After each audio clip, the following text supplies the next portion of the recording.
semua listener yang masih mendengarkan hingga segmen terakhir, dan ini memang menjadi segmen terakhir. Terima kasih. Sudah ada yang bertanya lagi. Halo Smart Listener Smart FM, ya halo juga. Saya Astri dari Medan Johor. Menarik sekali perbincangan sore ini. Mau tanya pada teman-teman yang sedang online, apa saja yang perlu dipersiapkan untuk belajar di ibu profesional? Silakan. Gimana?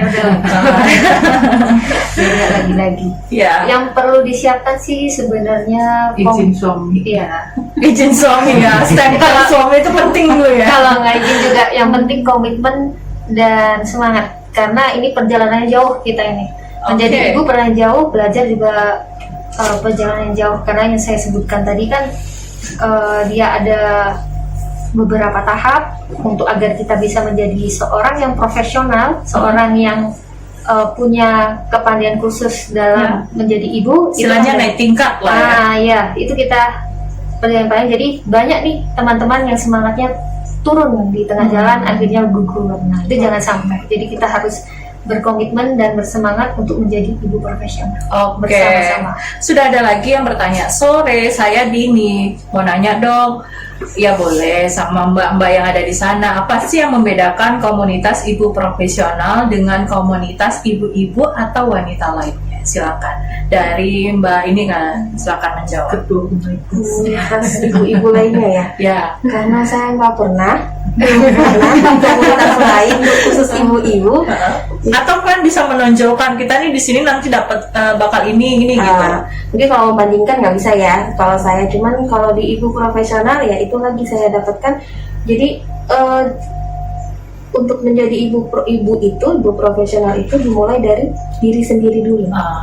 Siapkan diri, kemudian kita masuk ke lingkungan keluarga dan nanti akan bisa untuk lingkungan sekitar ruang lingkup yang lebih besar. Oke. Nah, ngomongin soal ibu profesional, artinya ini adalah komunitas dan wadah. Ya, sudah berapa banyak ratusan ribu ibu yang sudah kalian selamatkan? Kalau di Sumatera Utara sendiri sih 200.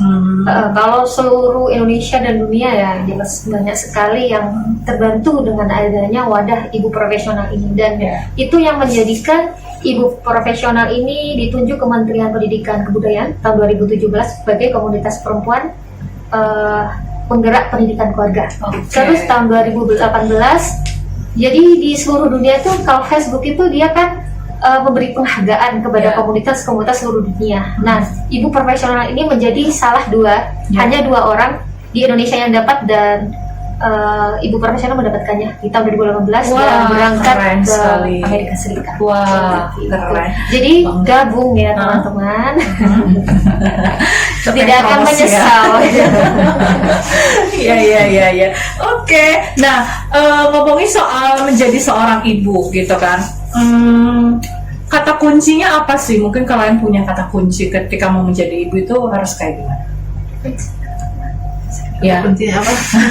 Kalau saya yang penting jadi ibu itu harus bahagia. Bahagia itu pentingnya. Kalau kitanya bahagia, anak juga ini ya berpengaruh ya. Ya, berpengaruh sekali.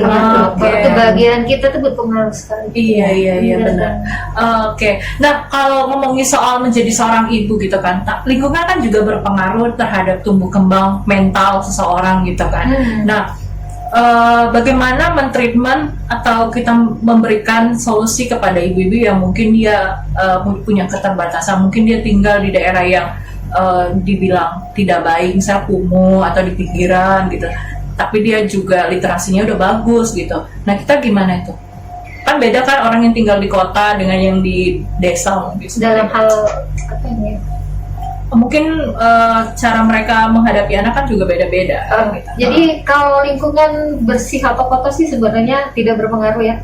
Kalau yang kita pelajari di sini, karena di sini pengaruhnya bukan di lingkungan bersih atau kotor, tapi pengetahuan kita dalam mendidik anak. Jadi kita tahu bagaimana cara mengetahui anak ini gaya belajarnya seperti apa. Belajarnya audio, visual, kinetis. Nah, tiap anak kan tidak bisa makan, tidak bisa sama. Benar. Terus bakatnya anak apa?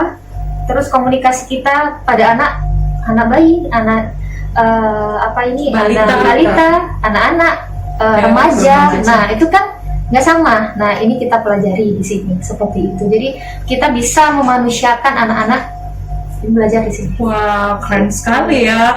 Ya ampun, Mbak. Kamu ikut lah ya. Saya diajak ini dengan penuh hormat, saya akan mau kayak gitu. Nah, untuk closing statement, nah dari mbak-mbaknya, mungkin dari mbaknya ini dulu nih, sebelah kiri ya. Mbak Murharinisa, susah amat namanya. Saya takut salah juga.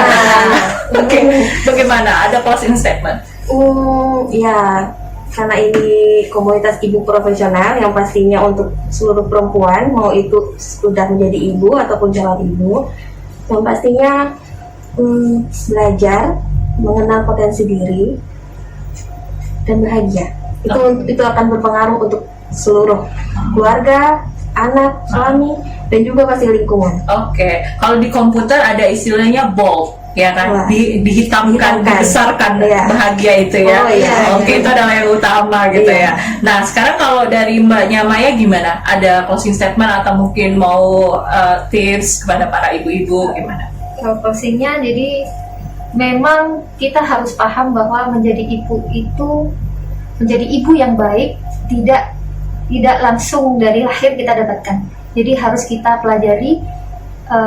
dipelajari sehingga kita bisa menjalankan profesi ibu ini dengan baik dan kita bisa berbahagia dalam menjalani profesi ini. Seperti itu. Jadi kalau teman-teman ingin menjadi ibu yang berbahagia, ibu yang baik, menjalankan semua kewajiban kita sebagai amanah ibu ini dengan baik, maka belajarlah. Boleh di ibu profesional bisa, atau teman-teman ingin belajar dari buku silahkan, atau dari orang yang ahli yang kita anggap beliau adalah ibu yang baik, maka belajarlah dari situ dan temukan kebahagiaan di sana. Bisa, keren kali ya, ampun sekali. Udah cocok jadi motivator mbaknya nih. Kalau dari Mbak Kristina gimana? Pertemanan yang baik itu akan membawa ke hal yang baik juga. Jadi saya mengingatkan ibu-ibu, carilah komunitas yang baik. Jika kamu berada di komunitas yang suka gosip, yang tidak mau belajar, ya hasilnya akan seperti apa gitu. Nah, jika kamu mencari komunitas yang baik, seperti aku sendiri menemukan komunitas ini, di sini ini aku akhirnya belajar bahwa ternyata itu aku hanya melakukan sebagian kecil. Aku belum berdaya guna seperti yang selama ini aku pikir.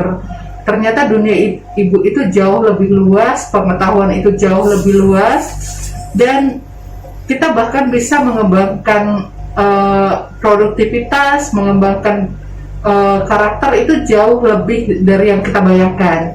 Jadi yang saya ingatkan, ya itu sih, carilah komunitas yang baik. Karena di komunitas yang baik itu ada banyak ibu-ibu yang mau belajar, dan ibu-ibu yang juga menerima kita apa adanya gitu. Iya, bukan ada apanya ya. Ada ya. Nanti ada udang di balik bakwan, dong itu Tapi di sini nggak bisa begitu, karena kita peraturannya itu kan ketat ya. Bahkan kita nggak bisa bahas sara segala macam, itu nggak bisa. Jadi kita tidak mengenal agama apa gitu, karena ya, itu maksudnya itu kan ranah pribadi masing-masing kan. Benar. Jadi semua orang kalau dia mau masuk, kita welcome gitu. Dia mau dari agama apa, dari suku apa, kita welcome. Dan masalah ini ya, bahkan sampai ke merek-merek kita nggak boleh gitu. Jadi kita harus yang memang profesional gitu di situ. Bahasanya gitu. mau. Dan tidak boleh ada gosip lagi. Iya. Kalau gosipin artis Korea, mungkin artis Indonesia nggak boleh juga. Nggak bisa. Karena di situ kalau di grup itu hanya boleh ceritain fakta dan sumbernya jelas. Gitu. Kadang ibu-ibu kan nggak jauh-jauh ya dari gosip ya. Inilah kelebihan komunitas ini. Oke, itu ya. Wah, keren banget. Jadi kalau ada yang melanggar aturan kena denda sama Sempret dia. Cerita aja. Dulu jangan gosip gitu. Dan biasanya kalau ibu-ibu pembelajar disempret itu udah malu dia kan? Iya. Malu dia. Oke, terima kasih teman-teman sudah datang ke studio kita. Mudah-mudahan kapan-kapan datang lagi ya untuk berbagi inspirasi, berbagi tips, dan berbagi kebahagiaan kepada pendengar kita semua. Terima kasih Mbak. Terima kasih kembali. Iya, kembali kasih. Ya, buat seluruh smart listener yang sudah mendengarkan dari segmen awal hingga segmen akhir, terima kasih dan tetap dengarkan Smart Community setiap hari Jumat pukul 4 sore hingga pukul 5 sore. Nah, penyiarnya nggak cuma saya, ada yang lain. Nah, untuk teman-teman yang sudah mengirimkan pertanyaan juga terima kasih, yang sudah mendengarkan juga terima kasih. Buat teman-teman yang saat ini sedang di luar, tetap patuhi protokol kesehatan yang ditetapkan oleh pemerintah untuk mencegah penularan COVID-19. Dan saya Riri Wahyuni undur diri. Buat seluruh smart listener, harus tetap semangat dan selalu menebar energi positif. Sampai jumpa.